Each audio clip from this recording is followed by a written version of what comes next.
Today's match is a quick one, and I've been saving it for a day when I didn't have all too much time on my hands, and today just so happens to be that day. So today what we're going to be taking a look at here is a game that was played on Forge. A game that was played on Forge, but it's inverted. Yeah, it's upside down, backwards, and left to the right.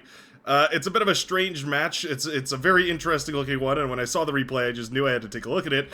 Obviously, this is uncharted territory, so I thought it'd be a fun, quick look at what happened. Exactly what happens when you flip a map inside and out and reverse all the spawn boxes. So today, spawning as the blue team leader, it's none other than Luis B288. Going to be leading the blue team as an Armada commander right here on the front lines here. On the other side of the map, it's going to be the red commander, Teriyaki Tilo, going for a Cortex commander here, going to be building a mechs into some solar panels and sharing a little bit of energy to the Gave Me Fire, the tank commander right here for the red team. Now, I'll scroll out here to a higher perspective of the map, and as you can see, the spawn boxes are completely changed. Normally on this map, you would spawn on the left and on the right, and you would have these geothermals in the midsection here for each of these teams. And the way that this has been spawned, these teams have been laid out from south to north, which means that suddenly these geothermals are kind of contested between the two armies, and there's these little geothermals all along the way that the commanders are going to be vying for control over. So it is definitely a bit of a very strange map. It changes this map, but in a very interesting way. It also means that there's these interesting low grounds over on the side. So what you can see here is that the height map has been changed. What is once a mountain has now been turned into a big pit. The crater, apparently that's at ground level. This looks kind of strange, but the crater at ground level has stayed at ground level. And apparently, yeah, that's what the lava looks like inside of there. Interesting, to say the very least. Should be an interesting match to watch, nonetheless. Definitely a strange take on a beloved map. A map that typically does not last long anyway, so I saw how quick this replay was, and no doubt you can tell by the timer on the bottom of the YouTube video that this is going to be a quick one. It always makes me a little bit curious what exactly went on that made the game so fast. This map in particular, not a slow one. Definitely a map that tends to be a really, really quick match. And apparently today, even quicker than usual, so we'll see. Now on the low ground here, it's going to be Warpex, the green commander, going for a little bit of metal extractors and some wind turbines. Going for a greedy expand makes a lot of sense here. Obviously, you have all these metal extractors here, and this is basically 2 players worth of economy. Oh, yeah, also, sorry, we're playing a 6 versus 6 instead of an 8 versus 8. So, a lot of interesting stuff going on here today. A lot of changes from what we normally take a look at. Although, you know, I'm trying to branch out. Let me know in the comment section how you feel about me stepping out of my shell. I obviously do this out of the my personal love of the game, but I always am curious to see how you guys feel about seeing different game modes. More so just where other people's interests lie. I know the 1v1 scene has started to gain some traction recently, and I'm thrilled about it. I'm not super well versed in 1v1 casting. It's just a slightly different sort of rigmarole than the system that I'm used to.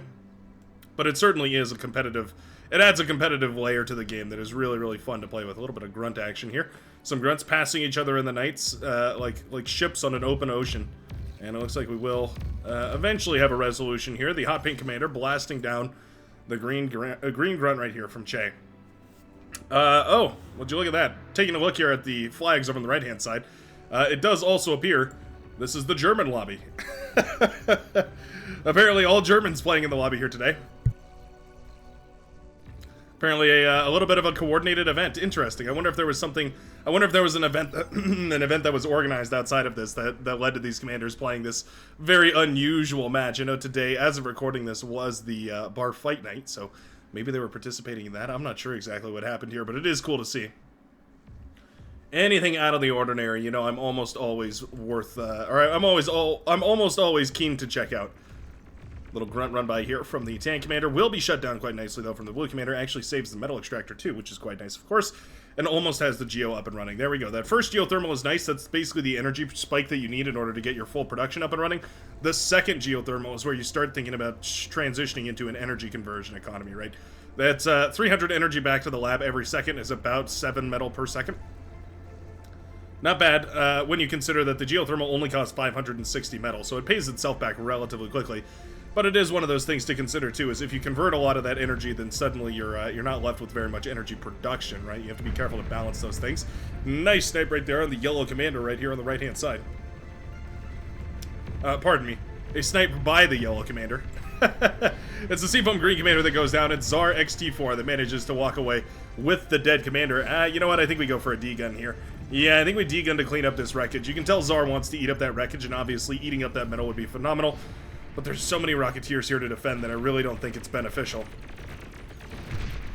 A little bit of pawn micro is always nice. We're going to start setting up some LLTs. Obviously, the detriment of LLTs is the fact that, yeah, Rocketeers are going to be more than happy to blast these apart. The yellow commander sending forces out, so not giving up on this yet, but the Seafoam green commander slacking a little bit to get a Resbot out on the scene. A Resbot should have been queued basically as soon as the commander was about to go down.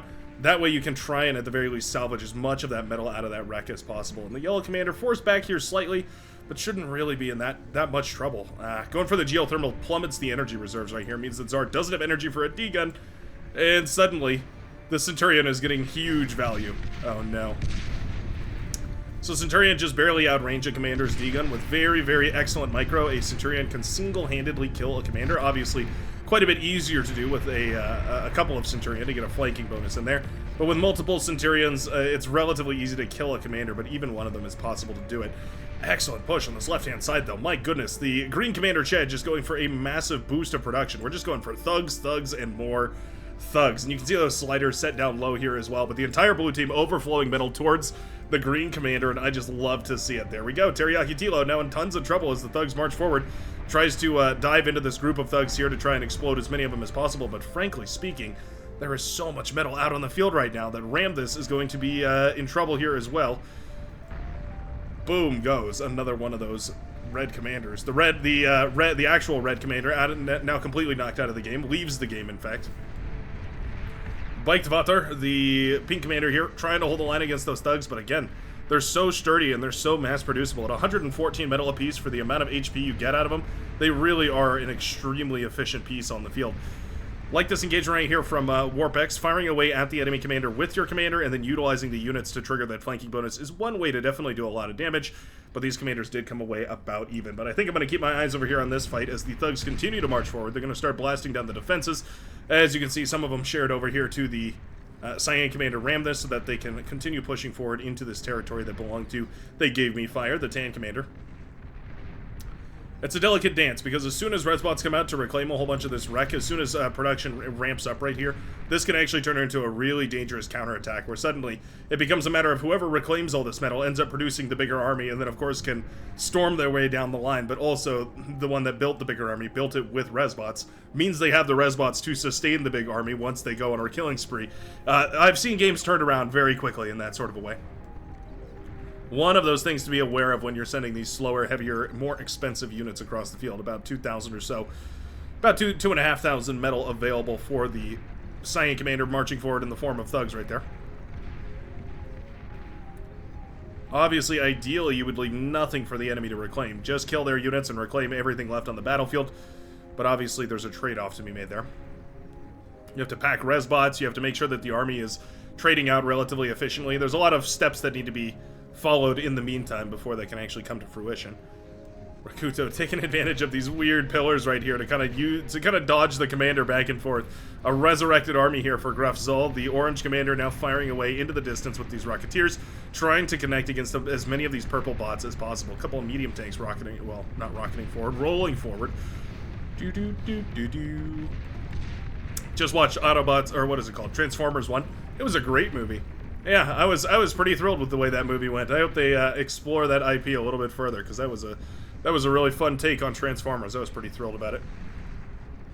It definitely got me in the mood to play some Bar, though. Watching that movie and then suddenly, you know, looking at all the big robots. It made me think about Bar almost instantaneously, right? When will the Transformer be added to Beyond All Reason? It feels like the Commanders are sort of Transformers. It feels like they sort of fill that role. Beichtvater in a little bit of trouble here. She is trying to just march forward. Yeah, it's just going to be a hug of death. The Green Commander knows that as long as this Commander goes down right here, they're 4-5 in favor of the... Oh no, actually the Red Team has the favor as far as Commanders goes.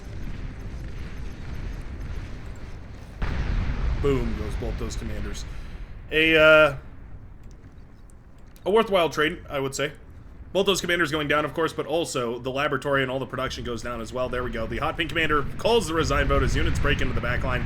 And indeed, it will be the blue team with overwhelming T1 aggression that manages to push for the victory in this very rapid pace game of Beyond All Reason. Left, right, up, over, around, and down. It's going to be Luis B and team that manages to push for the W. Thanks a ton for watching. I know this was a very, very short episode of the Brightworks here, but I sure hope you enjoyed nonetheless, and I hope you'll spread the word by joining and subscribing and liking and all that good stuff. And if you'd like to, if you're so inclined, to send me one of your replays, you're more than welcome to do that using the Discord, which is linked down below in the description section, where I mainly pull a bunch of these replays from. Hope you have a fabulous day, and happy holidays to everybody, and I will see you in the very next video of Beyond All Reason. Peace out, everybody.